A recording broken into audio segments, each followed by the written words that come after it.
से पहला कुआं है जिन्हें हम इस वीडियो में बनाने वाले हैं। ओह, पानी! पानी! पानी!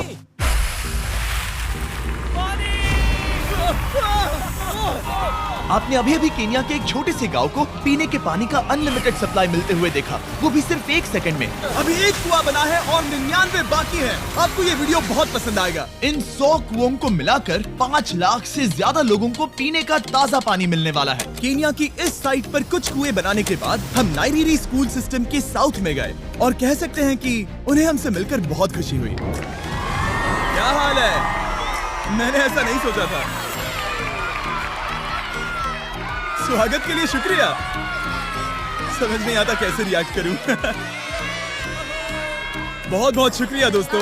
हमारे आने पर इस गांव ने हमारा जोरों से स्वागत किया और नोलन इसमें थोड़ा खो गया। नोलन जैसा अजीब इंसान मैंने कभी नहीं देखा और ये मेरी गलती नहीं है। और फिर वहाँ का स्कूल देखने के बाद ये रहे हमारे मेहमान। क्या हाल है? दिन अच्छा बीत रहा है ना? सबसे मिलकर अच्छा लगा। एक टीचर ने मुझे दिखाया कि स्टूडेंट्स कहाँ से पानी पीते हैं, जो कि एक बहुत ही अनसेफ नदी से आ रहा था।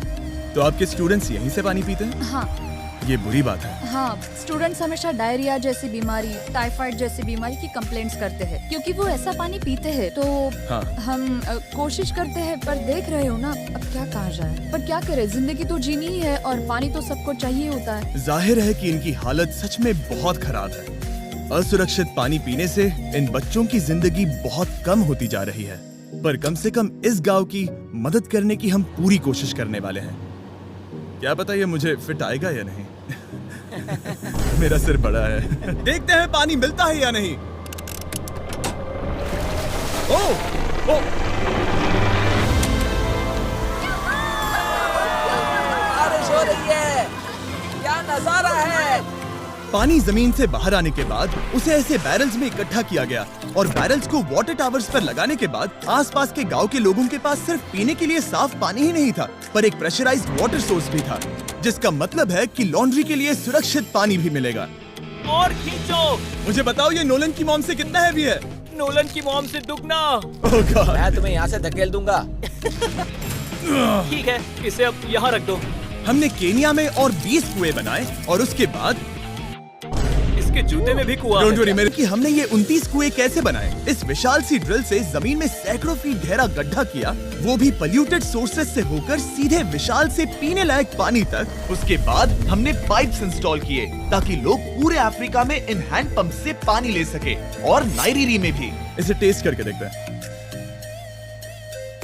पानी जैसा है। मुझे इस 5 गैलन ड्रम को भरने के लिए 5 मिनट लगे। इससे एक दिन में कितना पानी मिल सकता है? 3600 गैलन्स एक दिन में। ये न केवल स्कूल के 400 बच्चों को कवर करेगा, बल्कि स्कूल के आसपास के गांव वाले भी इसका अच्छे से इस्तेमाल कर सकते हैं। पानी के लिए शुक्रिया आपका। कोई बात नहीं। ये पंप नॉन स्टॉप 30 सालों तक चल सकता है। आपको लग रहा होगा कि इस तरह का बड़ा काम करने के लिए एक बड़े गवर्नमेंट की जरूरत पड़ेगी, पर ये सच नहीं है। ये प्रॉब्लम सुलझाना बिल्कुल मुमकिन है और ऐसी चीजें करने के लिए इंसानियत को आगे आना ही चाहिए। आपकी कामयाबी का राज क्या है? सच कहूँ तो ऐसा कुछ खोजो जो तुम्हें करना पसंद है, उसे लंबे समय तक करो और तुम्हें कामयाबी जरूर मिलेगी। मैं इससे बहुत करीब लाने वाला हूँ, देख रहे हो? मजेदार है ना? जरा ऊपर देखो, वो रिकॉर्ड कर रहा है। ठीक है, मैं इसे करीब लाने वाला हूँ। ठीक है। हाँ, तुम खुद को देख सकते हो। हम इस गांव के लिए भी कुआं बना पाए, इस गांव के लिए भी और इन दूसरे 12 गांवों के लिए भी। और जब हम ये पंप्स लगा रहे थे, तब हमने यहाँ के एक स्कूल को नए कंप्यूटर से अपग्रेड भी कर दिया। बच्चों को ये कैसा लगा? उन्हें शुक्रिया, सच उन्हें में ये बहुत पसंद पसंद आया। खुशी है कि सब ठीक से हो गया। हमने क्लासरूम्स में नया फर्नीचर भी लगाया, उसके साथ कुछ शेल्व्स नई बुक्स के साथ, और सभी स्टूडेंट्स को एक फुटबॉल भी दिया। Thank you mister beast, thank you. यहाँ तक कि सभी क्लासरूम्स में नए व्हाइट बोर्ड्स और प्रोजेक्टर्स भी लगाए। आप सबको ये प्रोजेक्टर पसंद आया? हम चौक का इस्तेमाल कर रहे थे जिससे बहुत डस्ट होता था, लेकिन आज सब कुछ साफ है। हमें इस बात की खुशी है। कोई बात नहीं, इतना तो कर ही सकते हैं। पर जब हम 45वें कुएं की साइट पर गए, तब एहसास हुआ कि वहाँ का हाल और भी बुरा है। जब भी उन्हें पानी की जरूरत पड़ती थी, तब उन्हें जंगल से 1 मील खतरनाक रास्ता तय करके जाना पड़ता था, जो एक विशाल सी पहाड़ी से जाता है।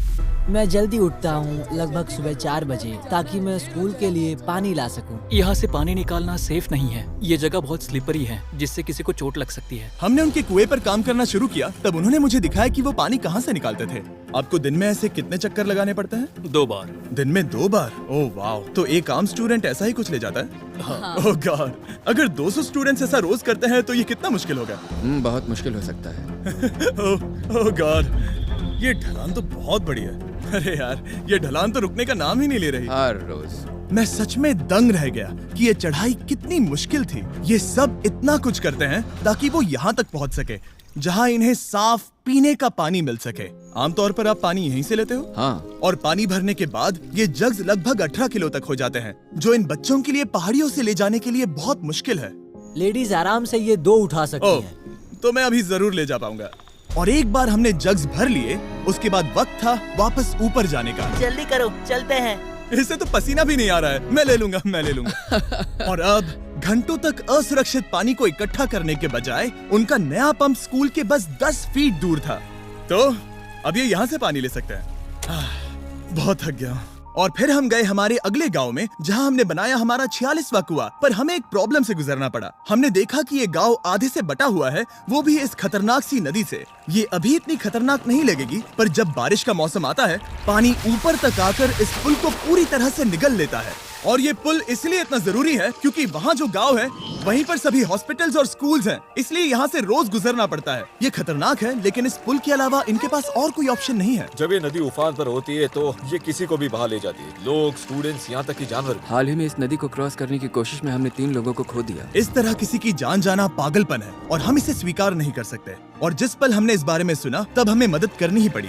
तो पंप तक जाने वाले पुल को जब हमने ठीक करना शुरू किया, तब हमने केन्या से 2000 मील दूर जिम्बाब्वे देश का भी सफर तय किया। अफ्रीका में आए 1 हफ्ते से ज्यादा हो गया है और अब भी कई पंप्स लगाने बाकी हैं। तुम में से बदबू आ रही पर है। मैंने सुबह ही शावर लिया था।